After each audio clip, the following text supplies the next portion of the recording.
So I guess it really is about that time again because the full season predictions are all over the internet.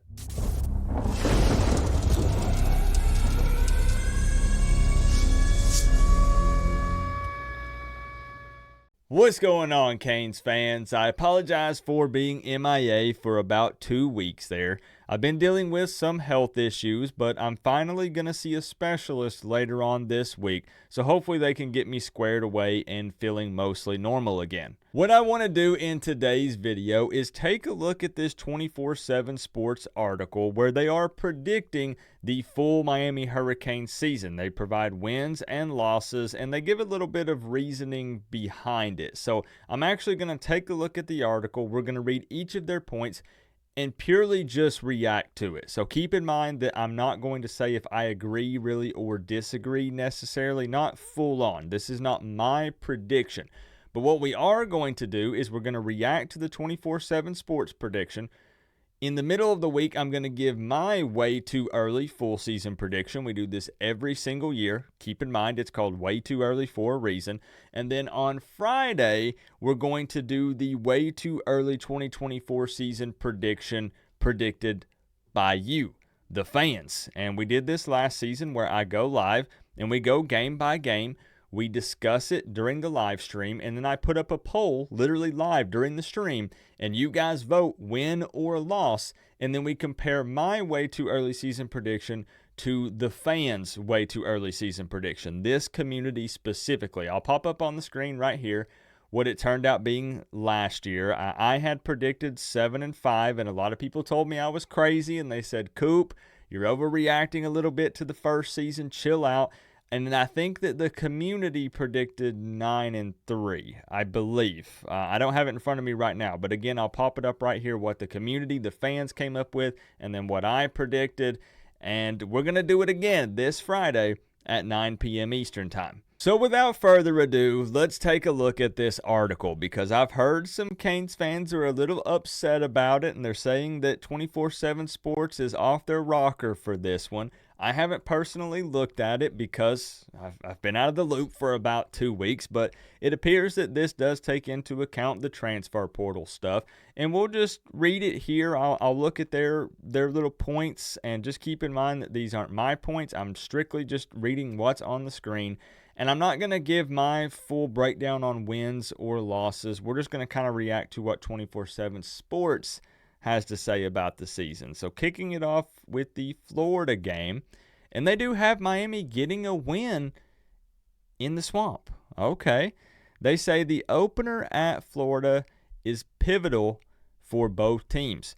Miami's offseason investments into its roster either pay off in a big way early, and there's not enough camaraderie yet, and the Gators take a major step in disregarding offseason narratives en route to a better-than-expected campaign.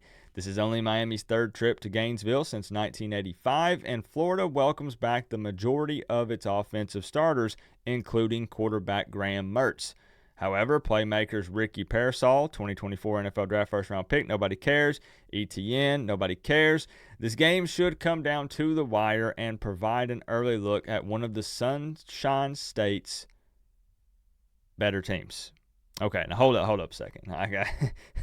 I'm not going to dive deep. Okay, I promise I wasn't going to dive deep. My thing is I do think this could be a close game.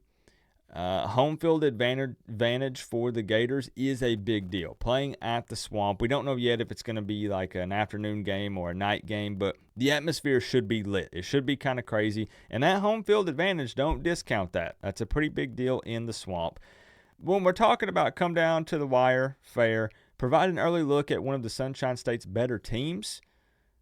Everything's on paper right now, but even if Florida were to beat Miami, I'm just saying I don't think that the Gators are going to be that great in 2024. But I don't know. It's early, so we'll see. But the Swamp is a tough place to play, so Miami will have to be very careful in that game. But 24/7 Sports has Miami getting the win. Okay. Moving on to Florida A&M, also a win for Miami. A little bit of a spoiler alert here. I've already scrolled down. Let's see what they say about FAMU. If the Hurricanes disappoint at Florida in the opener, They get consecutive get-right games at Hard Rock Stadium against inferior competition. Taking care of business against opponents facing roster disadvantages is a must this fall, which is 100% true. Miami has to continue to beat the teams they're supposed to beat in the way that they're supposed to beat them, putting up big-time numbers against, I'm sorry, but they're right, inferior opponents like FAMU. There are must-wins in ACC play, but then contests like these where hot seat mention comes into play if the Hurricanes squander an opportunity as likely a 45-point favorite or more. Wow, I mean, I guess to be real, I could see that being true. Miami should be a massive favorite in this one. It's at Hard Rock Stadium. FAMU is, in fact, an inferior opponent, so they got a dub there. And then it looks like they do have a dub here for Ball State. Honestly, it's a very similar scenario. By week 3, Ward should have a firm grasp of what the Hurricanes want to do as a pass-heavy team. The same goes for Miami's defense and some of the first-year talent out of the portal on that side of the football. Best-case scenario is 3-0 after 3 games and ranked inside the top 20, which is highly possible for this team and this roster. So they have the Canes starting 3-0. Ball State, should definitely also be a dub. The next game up is USF. And I see why some Canes fans are a bit upset. They have Miami losing to USF. Like I get it. Like USF, it looked like they might possibly upset Bama last season, but ultimately they ended up losing 17-3. They have the former Tennessee Vols offensive coordinator going into his second year, so they probably believe that they're trending up. But USF? Like it's two Florida schools facing off. They play Bama 2 weeks before us. And honestly, here's the thing. I do think USF is probably trending up. They play Bama 2 weeks before us, and Bama is probably not going to let it be close this next coming up season, possibly. I mean, they don't have Saban anymore, so maybe something crazy does happen. It would be interesting. I would keep an eye on the Bama game and kind of see how that goes, because they would be riding a high and have some momentum if they did beat Bama, even if it's a Sabanless Bama, because it would be USF versus an SEC team. And even though it's tough to compare the two because, well, things have changed since last season, they did play Bama close for a while. So, I mean, I get it. I feel like this is more so an attempt to get some extra clicks as like a shocking thing. Like, whoa, they have USF beating Miami. This is crazy. And then everyone wants to read it and react to it and talk about it. But maybe they really do feel this way. What I could do, I guess, is read what they have to say, and then we could find out. USF is a team to watch here, given the strides the Bulls should make in year 2 under former Tennessee OC. He signed the Group of Five's top class and gets his playmaking quarterback another year. It's hard to imagine Miami going on the road and coming away with wins against Florida and USF in September, so project a split there. 2 weeks prior to this game, USF travels to Bama, like we talked about, so the Bulls will be a rare Group of Five team that's already battle-tested early with their proverbial backs against the wall. I mean, they bring up some points, some good, valid points. I would just still have a tough time seeing USF beating Miami. I'm not going to make an official prediction right now, but I don't know. I do see why some fans were kind of freaking out about this. Like, if anything, you'd think they'd flip it and they'd say, well, Miami ends up losing to Florida. It's at the Swamp. This is also an away game, but how much can Tennessee's former OC really work with at USF? Like, I guess we'll see. Maybe they're right. So on to Virginia Tech. I'm just going to go ahead. I keep spoiling the next game here too. And they have a win for Miami against Virginia Tech. This is thankfully a home game at Hard Rock Stadium. They say Virginia Tech has a host of returning starters and is on the rise under Brent Pry. But with this game being played in Florida and not Lane Stadium, that benefits the Hurricanes. It absolutely does.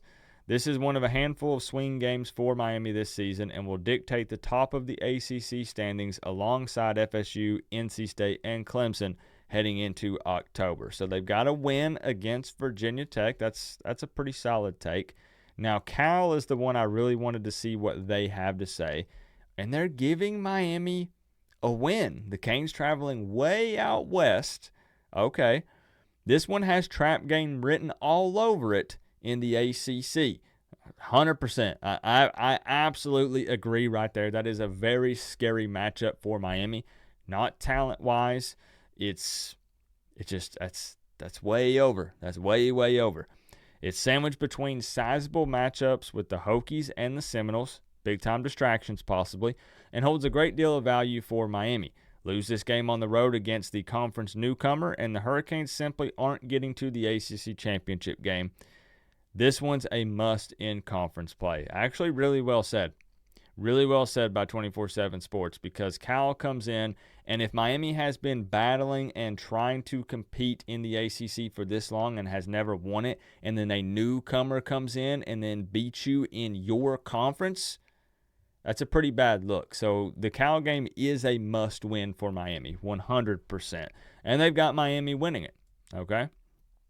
Louisville, year 2 under Jeff Brom, and they've got Louisville taking down the Canes. They said Louisville's roster is transfer loaded. That's the game plan for Jeff Brom in his quest to reach the ACC title contest for a second time. The Cardinals beat the Hurricanes 4 times in this series, last 6, dating back to 2006, and a pair of those wins have come at home. L&N Federal Credit Union Stadium, what a freaking name, can get loud on game days, especially if Miami turns it over early in the contest or falls behind. That's tough, man.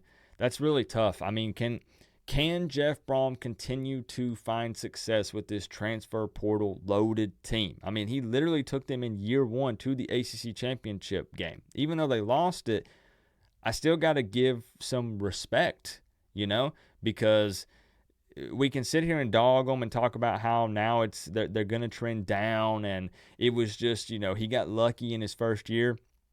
Think about what we would have given to have an ACC championship game appearance in Mario's first year. You best believe we'd be bragging about it a little bit. So Louisville fans are excited, rightfully so. Time will tell. We'll see if Jeff Brom can sustain this and find success in year 2. I don't know how I feel about that one. You're going to have to stay tuned for my way too early season prediction to see. But I do understand where they're coming from, 100%. I mean, on paper, in a lot of ways, when you look at the history and you look at what Brom is doing at Louisville, it makes a lot of sense to predict an L there. It does make a lot of sense, which would have Miami at 5-2, 2-1 in the ACC, before taking on, they're going to have this as a loss, aren't they? They're going to have Florida State as a loss. It was close last season. Emory as the quarterback. They've got it as a loss. Okay. Let's see what they have to say first. The winner of this gargantuan matchup reaches the ACC championship game. Okay. Since Miami's 52-10 win in the rivalry during the COVID season, the Seminoles dominated the series with 3 straight wins. Last year's game was competitive at Doak, a 27-20 setback for the Canes. Florida State's roster is transfer heavy like Miami, and Mike Norvell is breaking in a new quarterback. A loss here is not going to sit well with Canes fans. It sure isn't, but would be a bit easier to swallow if previous contests against Florida and USF are both wins. No, probably not. I'm referring to the last sentence here. Miami fans want to beat Florida State. I mean, this is going to be the Cam Ward versus DJ showdown. Mario Cristobal has yet to get the best of Florida State, which is a very bad look for him. Mario needs to win this game. He needs to win this game. It's so big. This has got to be a win for Miami. Now, that doesn't guarantee anything. Doesn't mean anything at all. But Mario desperately needs this one.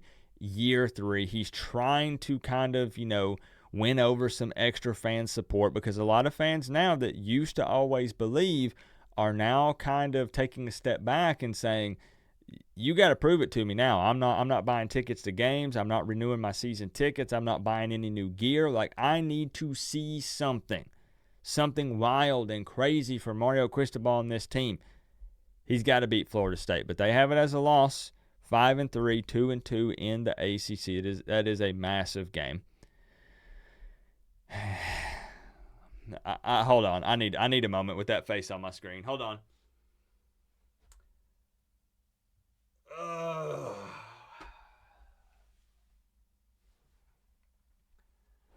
The Mario versus Manny showdown. It's a big one, and it's one that Mario cannot lose. Cannot lose. He will never, ever, ever live that down if he loses to Manny in Manny's first year at Duke. And you know that Manny wants it bad. Oh, you know he does, and I don't blame him. Of course he wants it bad. And Miami did him a little bit dirty in some ways, and he wants revenge on Miami and, his replacement. And 24/7 Sports believes that Miami will get the dub. They say the much-anticipated rematch with former Hurricanes coach Manny Diaz happens the first weekend in November. This one shouldn't be tricky for the Canes, half Malik Murphy and the Blue Devils offense, and Miami should win. Keyword should. The schedule softens up a bit after this one for the Hurricanes, who will know by this point in the season what they have to do to get to the top of the conference standings coming down the stretch. Now, I think the Duke game, looking at my notes here, I'm going to save my deep dive once again for my future video. This is a game, though, that Miami should win. It's that thing where sometimes you lose games that you shouldn't, and this is a game, though, that Miami should not lose. If Manny can get his team prepared to take on Miami, and if he does in fact have Malik Murphy as his starting quarterback, and they take down Miami, who has Cam Ward, who was the number one transfer portal quarterback on paper, and this veteran guy, and then they come in and whoop Mario Cristobal and the Canes, that's a big time problem. So I hope 24/7 Sports is right. Next up is Georgia Tech. This goes without saying. We all know why Miami needs to get revenge in this one. This one needs no reminder. Thank you, 24/7 Sports, because I definitely don't want to talk about it again. Miami has last season's matchup in the bag. Let's move on. Haynes King is one of college football's most underrated quarterbacks, and few ACC teams embody their head coach quite like the Yellow Jackets. Remember Virginia Tech's lunch pail teams under Frank Beamer and the blue-collar mentality every weekend? That's going to be Georgia Tech this fall. Winning in Atlanta with a payback tag is top priority for the Canes, and they do have Miami getting a dub. I do have to say that I disrespected quarterback Haynes King a little bit last season. I did a collab video with another Georgia Tech YouTuber, C-Dog, and he talked up Haynes King, and I called him out on it, and they ended up getting the win. I don't care about, hey, well, it should have been this, and we had it in the bag. And at the end of the day, it's either a win or it's a loss. And you can deep dive and talk about how you won the game or how you lost it. But Miami did lose that game. An opportunity here for revenge. Don't even provide an opportunity for something like that to happen. Just shut them down, get a big lead, take control of the game, and end it. So that's all I want to say about that one. But they've got it as a win. Miami 7-3, 4-2 in the ACC before taking on Wake Forest, which they also have as a win, right? 8-3, 7-3. Okay, yeah, 8-3. So they do have that as a win. The Hurricanes haven't lost to the Demon Deacons since 1944, and that's not changing this season. Amen. Miami holds a 7-game winning streak over Wake Forest, but the last 3 meetings have been decided in crunch time. The good news is this game is at Hard Rock, and Wake Forest is coming off of a 4-8 season with only 1 ACC win last year. I don't think they're that much better in 2024, and I think that should be a pretty confident game for Miami, hopefully. Then coming up on Syracuse, final regular season game, and they have Miami getting another win closing out with their 9th victory might be enough to get to the ACC championship game unless Florida State and Louisville avoid hiccups elsewhere. Not playing NC State and Clemson during the regular season is advantageous for the Hurricanes. 100%, that's big time, who by ACC standards have a schedule that appears to be manageable this fall. And I think most Canes fans agree that Miami's schedule on paper, again, I can't emphasize that enough, on paper, looks relatively soft. It looks like it could be pretty easy. I'm saying this in May, so we'll find out. But closing out with a win there against Syracuse, that is away, all the way up in New York, so that does scare me a little bit. But by the time that game rolls around, we'll know a lot about our team. But that would put Miami at 9-3, 6-2 in the regular season, with the 3 losses being to USF, Louisville, and FSU. And as I said, that could still be an ACC championship game appearance depending on what goes down. I would love for the ACC championship game this year, I'm just going to come out and say it, to be a rematch of Miami versus Florida State, regardless of what happens during the regular season. Whoever loses, whoever wins, I would love to see a rematch in the ACC championship game, a rivalry matchup. Mike Norvell, Mario Cristobal, take 2 in 2024, DJ versus Cam. That would be huge. And then the possibility of whoever wins that going into these expanded college football playoffs. That would be so freaking cool to see that happen this season. I don't want you to think that I'm like rooting for Florida State to do well so they get back to the ACC championship game.